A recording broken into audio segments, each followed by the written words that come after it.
আজকে আমি দেখাবো একটা মানি প্ল্যান্টে একটা সুন্দর একটা টব বানাবো। তো দেখেন ঘরোয়াভাবে কি সুন্দর করে বানানো যায়। এটা হচ্ছে বুঝতে পারছেন, একটা ছোট দইয়ে কক্সবাজার গিয়েছিলাম, তো ওখানে খাওয়ার পরে ওটা আমি ব্যাগে করে নিয়ে আসি। তো ওইটা আমি একটু ধুয়ে দিয়ে পরিষ্কার করে রেখেছিলাম, অনেক দিন করব করব করে করা হয়নি।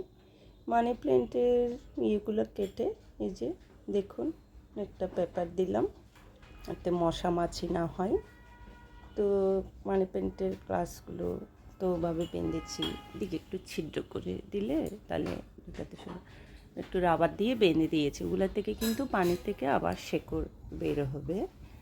তো গাছগুলো আমি শেকড় সহ একটু একটু গোড়া দিয়ে কেটে নিয়েছিলাম।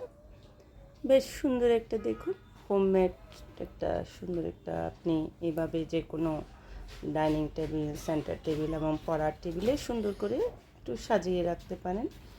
এটা যদি আমরা এখন বাজারে কিনতে যাই তা অনেক টাকা পড়ে যাবে।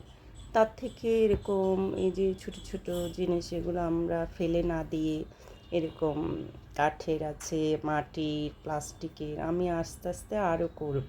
আমার এই জিনিসগুলো করতে অনেক ভালো লাগে, তো আপনাদেরকেও দেখাবো।